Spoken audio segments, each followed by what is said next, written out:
So episode 5 of Andor, The Axe Forgets, came out this week. It's another good episode. I'm a big fan. It was great. Dusty, I want you to start off because you were a little concerned that this was going to be a filler episode and not just jump straight into the heist. It didn't jump straight into the heist, but I also don't consider it a filler episode. Yeah. Yeah, no, it wasn't bad. It had some good character development. I thought the story was good. The analogy of, the axe never forget, or the axe forgets the tree, or the axe doesn't remember, the tree never always remembers. The axe forgets, tree never remembers. Man, I cannot talk right now. Well, you'll have to elaborate on that, because what does that title have anything to do with? I don't really quite get the reference. With the story? Yeah. Or I don't even know that quote that you just said. Okay. In the beginning of the episode, they're talking, and what's his name? The guy from Punisher.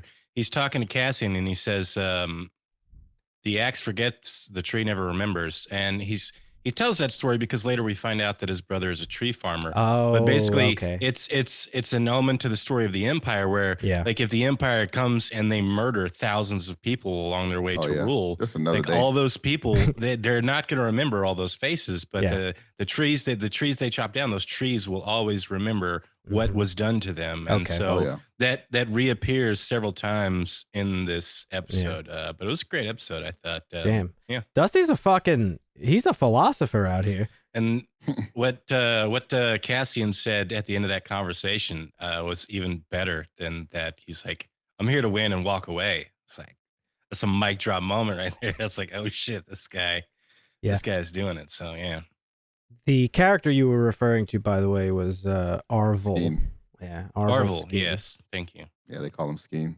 Skeen. Yeah, we get a lot of really important, I think, character development and sort of like story stuff in this episode. The bulk of the episode is we're seeing the planning, the final stages of planning this heist. Coming together, both from the perspective of this little rebel group that Cassian's a part of, as well as the guy who's sort of behind enemy lines. And one thing I've realized, me and Marvin talked about it last episode, that he might have been an implant from the rebels, but I think it was clear in this episode he's just an Imperial dude who's like, fuck this shit, like I'm gonna side with these guys. Yeah, they revealed that. You're talking about Lieutenant Gorn, yeah. Yeah, because he's like clearly of like a significant, like he's an officer, so but of like a he's been there for years. Yeah, and he's fucking just yelling at people, clean this shit up and go do that. He's playing the role, but I mean that's been his job. So right. So Karn is down bad at the beginning of the episode. Yeah, it's fucking Mom is having to call up Uncle Harlow, who sounds like he's in the mob, low key. Yep. He was about to go from police enforcer to mafia enforcer. He is. His mom even said he never felt police work was your chosen path. So I'm like, this dude, we're about to see some fucking Star Wars Sopranos, and I'm down for it. Yeah, she's like, we gotta call in the family favor. The family. And when they said family, I was like, yeah. There's only a one type of family that I know of. That's right. Referred to in that way. Yep, that's right. He's so fucking depressed. I actually had that in my notes. Every scene with him, he's just like looking at his cereal and his spoon, and like he's just despondent and fucking depressed as shit. And but we see at the end of the episode, he's looking at the revenge is going to be his new path. He was talking about his path. Well, I don't think it's revenge. It's the same. It's the same story for him. Like he got cut up by Cassian, had his gun stolen, lost his job. Like he's the tree that won't forget. Like this is where I was talking about this story. Like it was a good title. All right, you changed my mind. Maybe it will be revenge, but the way that I took it was like he's just not done with this case. While he got fired, he still wants to figure shit out. And the way I took it is we have like several different groups of people. Remember I said last episode, I think he's going to end up working with, what's her name from Deidre? Yeah. I think they're going to end up in some sort of partnership, I think, because she has no support from the Imperial group that she's with. And he's clearly just fucking like, oh man, like, I really wanted to catch this guy so bad that I fucking got all my boys killed. Right. And I'm not done yet. I'm not over it. So I have a feeling they're still going to have some sort of partnership in trying to chase down Cassian. I don't know. Maybe they do. I think Karn goes Rogue One and just goes after Cassian. It's by possible. himself. Yeah. It's possible. So maybe they team up and go Rogue One and break away from the Empire. I thought for some revenge. I did think all the little breaks from the main plot were like really good. That being one of them. The other was seeing Deidre, and like in this episode, she's kind of feeling a little bit of doubtful. She's like, man, I don't know if I have enough evidence to really support that there's a organized rebellion. This seems just too scattered. And then the dude she's working with is like, it's too scattered to be this scattered. Like it's too scattered to be this random, or whatever he says. Right. And they get back at it. They're investigating where this stolen tech might have come from. Got a lot of Easter eggs in this episode, little name drops of other places in the galaxy. They mentioned Kessel, and then there was a mention of Jakku. Marvin, you're not familiar with Jakku yet? That planet's introduced in the new trilogy. So it's really great. And, I probably sound like a broken record at this point, but I think they're doing such a really good job of keeping this so completely separate from the Star Wars universe as a whole, while also keeping it within it. I think that's they're doing such a great job of doing that. Yeah. And it's in such little ways too. Yeah. It is hard to do. We've mentioned several times that like it's at points in this show, most of the time in this show, there's no indication that this has anything to do with Star Wars. Right. And then all of a sudden, a fucking TIE fighter comes flying through the valley. Mm-hmm. And then you're like, oh, okay, I remember where we are now. So it's a really effective way. It was purposefully done, but stuff. Also masterfully done. Yeah, Right. yeah, for sure. So that's been really effective. And when you think about the movies, I mean, you're talking about battles and scenes and instances. It's like the peaks of the Empire and the Rebellion, whereas this, you're getting like a real gritty look at what's actually going on, which is good. Well, I was thinking about it after I finished the episode. I was like, man, I almost you forget kind of getting caught up in the Star Wars thing. We briefly mentioned it, I think, last time we talked about the show, but you really forget that like there is a rebellion going on. Like the rebellion itself, on a grand scale, yeah. Yeah, the rebellion. You see the small level rebellion, I think, and that's like the point of this. Here, no, I'm no. Well, okay, yeah, no, I see what you're saying. Like well, you're only seeing scattered resistance right now. Well, right, yeah, scattered resistance. You don't actually have a full blown rebellion. Yes, on your hands but yet. what I mean is, by the time you get into like the meat and potatoes of Star Wars, the rebellion itself is just completely lost in the story. It's very focused on the Jedi and the Sith and all that good stuff, and you kind of forget that the rebellion is even a thing. So I really like that. And then I also thought this show is actually, this and Rogue One is combined really elevating The Empire Strikes Back for me. I don't know if you guys are feeling the same way, but in The Empire Strikes Back, in fact, Marvin and I even joked about it when we reviewed the original trilogy, is that like, they got another fucking Death Star. But it actually shows, I think, this show in Rogue One, just how powerful the Empire is, and like how unbeatable they are, or seemingly unbeatable they are, because it's like the Moby Dick thing, right? It's like, or it's just like a giant foe that's like, we got these rebels that are like grinding and doing all this shit, and it's like relativity, right? When you touch like a hot pan, it seems like it takes forever to get your hand off of it, but when you're with somebody you love being with, it goes by in a flash, right? So the same thing, it's relative to the rebel group.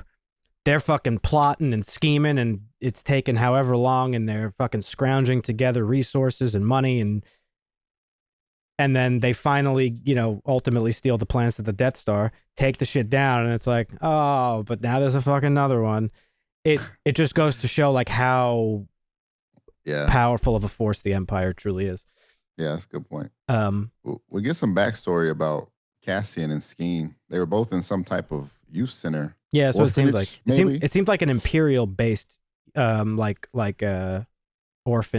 Probably system. More like a prison, if I had to guess, based on that's how what the it sounded Empire runs. like. Yeah. Runs everything else. And Skeen is clearly in this for revenge. Oh yeah, he's got them It prison seems like tats. Cassian is still trying to figure out his own role in all this. But yeah, Skeen had some crazy tats from his youth center days. Oh yeah, and speaking about the breaks in like the main plot, we also catch up with Mon Mothma, and she's having some familial issues.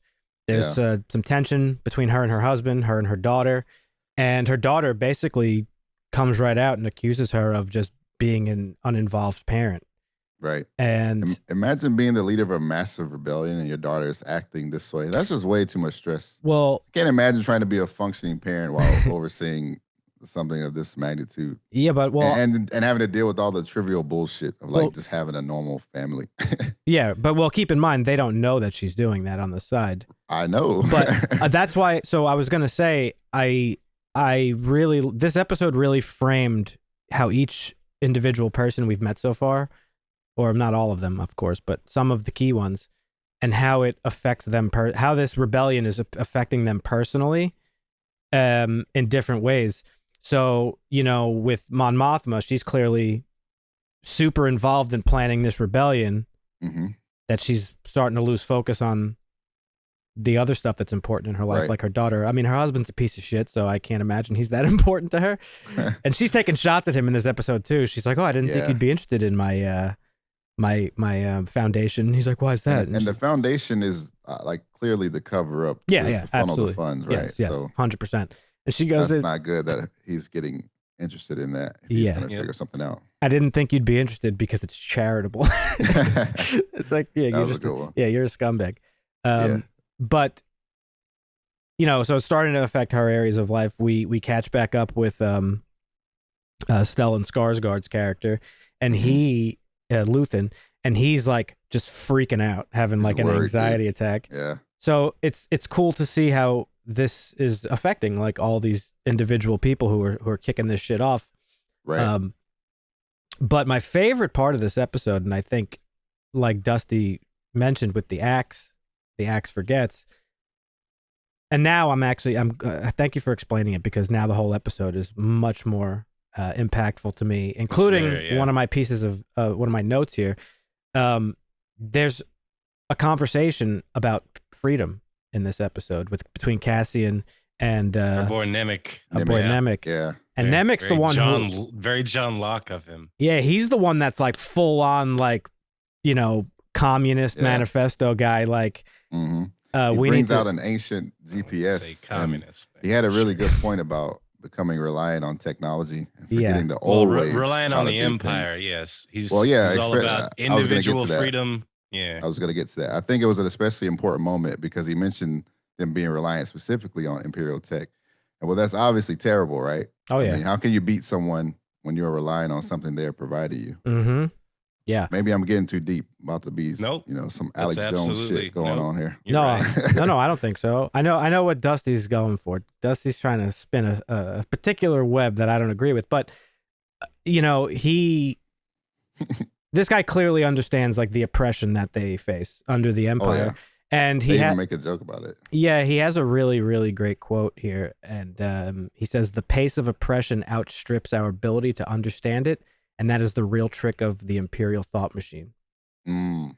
It's easy to focus on the atrocities, on 40 atrocities than a single incident.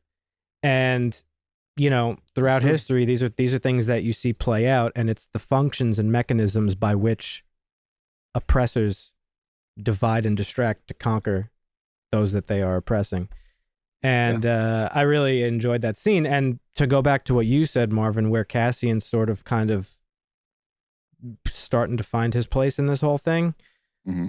By the end of the episode, he is still very much like about himself, and he says it. He's like, "I'm here for fucking money." Like, that's the reason. He finally comes clean. However, in this conversation, it's very clear and evident that he's starting to see like, oh wow, there's like actually a deeper purpose for all this stuff that I may or may not agree with, but like he's obviously going to agree with it, but we're starting to see those wheels spin in his head of like, oh fuck, like I'm a more important part of a whole than like as an individual. Maybe I should start caring about some other shit that goes on. Yeah. Great. Well, yeah, he comes to the realization that some of the people there are there for very good reasons and aren't getting nearly what he's getting out of it. And has to come to terms with, these guys have a mission too, and we're all in it together. I also enjoyed the fact that like during this little training session that we get with them, they actually see that he's way more capable than they might have thought.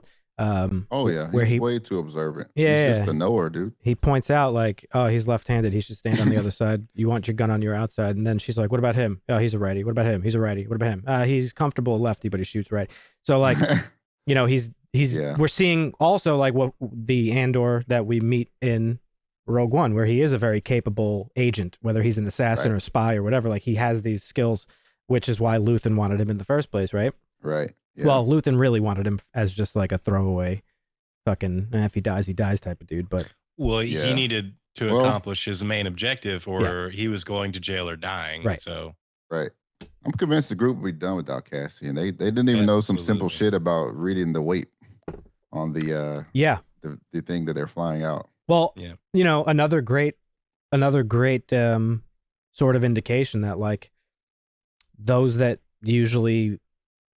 that usually are doing the fighting back are these like ragtag groups that don't have the means necessarily, but they scrape together to get it done, right? Yeah. So they kind of weren't even that wasn't even a factor for them. They're like, yeah, well, we don't know how to take off, but like, I mean, fuck it, we we got to get it done. Yeah, just gonna wing it. Yep. And then right after that, I believe right after that in the episode, we see the Empire setting foot on Ferrix. Yeah, we see that now Ferrix is like for sure under like Imperial occupation. They're there like cleaning up the fucking accidents and shit. There was another really good quote from our boy Barnemic, and he says, "A shock from above is never as shocking as one from below," which I also really like. Yeah. And that goes back to, you know, Dusty's philosophy about the title, like, you know, and we've talked about this several times. There is the theme of like hubris in the Empire.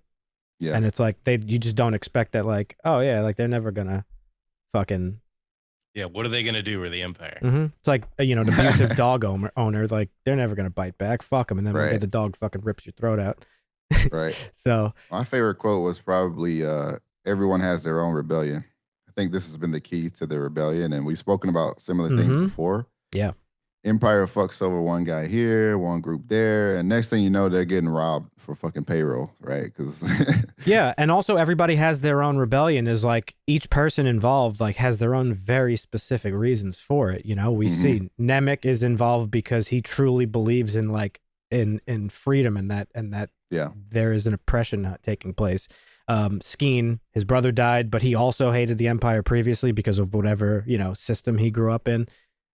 Cassian's in it for himself, you know, for now, for the money.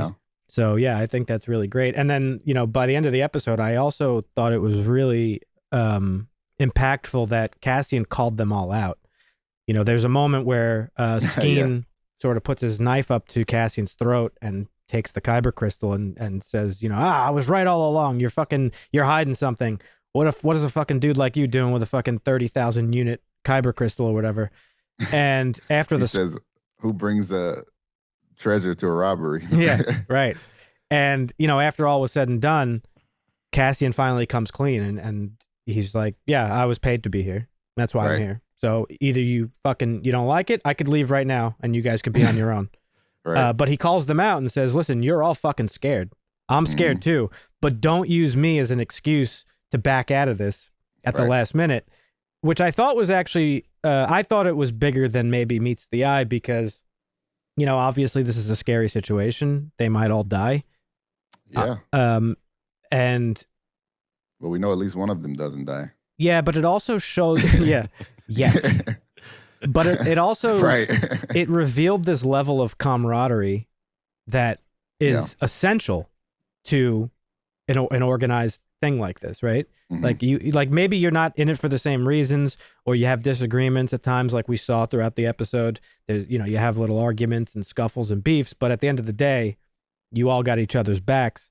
And, you know, that's also like a common theme in real life with like the military. Like half the, you know, I mean, Dusty, you've worked with military people.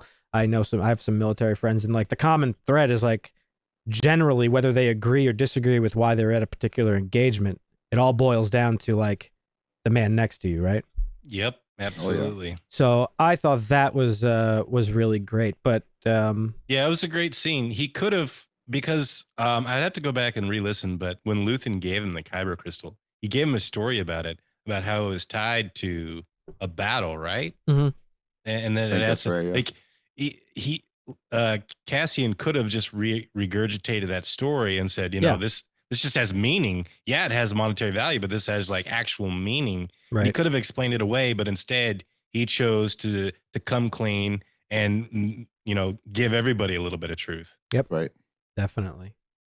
But yeah, overall, I thought this was another great episode. I'm still loving the show. No surprise there. I don't think they're gonna deviate at this point. 5 episodes in, I'm still good. I think next episode we'll get our heist. And I actually like. I think Marvin and I, again, we discussed this last time. We talked about how it seems to be broken up in like chapters of 3 episodes, Mm-hmm. and I think there's a total of 12. So this bulk of 3 will conclude with the heist. Maybe we'll get a time jump for the next 3, and then a time jump for the next 3, and makes sense. Yeah, we'll go from there. But yeah, no, I'm loving it. Yeah, it was great. I was a little sad we didn't get to see the heist, but yeah, but it's fine. Still very satisfied overall. Yeah. I mean, we're on the cusp of the heist, Marvin. Yeah, it's right there. They're going down that hill on a fucking on a fucking sled, and they're gonna fucking take that shit over. Sorry, Dusty, what were you gonna say? When I read the title of the show before I watched it, I was like, that's interesting. I wonder what that's gonna do. And then that first scene when they explain it, it made me instantly think of Loki when he's talking to Iron Man. He's like, an ant has no quarrel with a boot. Like that's the Empire. Yeah, they don't care. They'll walk all over you. They're not gonna remember you. You mean nothing to them. Like, and it was just a great episode. Loved it. Yeah. Good. I'm loving this show now. The first 3 episodes, I was like, all right, come on, let's get there. But it seemed to be like a prequel buildup. So I'm looking forward to how it progresses. Good. He's converted. I'm glad I'm glad you're converted. Yeah. Oh, and so Vale and Cinta are clearly like intimate, right? So Cassian was kind of flirting with Cinta. Skeen says something about her being taken, and the camera points to Vale. I'm says she already shares a blanket. Yeah, those two are definitely together. Right. Somebody's dying. One of them. Somebody. I think it's going to be her, to be honest, because she's like the leader at the moment. It would make sense. Yeah, and they're going off together. Like at the end, it's the group of 4, then the 2 split up, and then there's Lieutenant on the inside. My theory is her, and maybe both of them will die, and Cassian will step up to the plate as like the leader of the group. Maybe. Maybe. Well, so Vale appoints the other guy as the leader because she goes away. So maybe he dies, the interim leader, and then Cassian has to step up and finish the mission or something. I hope Nemec survives. Yeah, I like him. He's funny. Yeah, I also really like his worldview. Big fan. But yeah, so I think that's it. Any final thoughts? No. Yeah, great episode once again. Yeah, if you haven't done so already, folks, subscribe to the channel, hit the notification bell. We have these videos every week where we break down the episodes, so check back with us. If you have not done so, check out our website, harshlanguage.tv, and we'll catch you in the next one. See ya. Costa.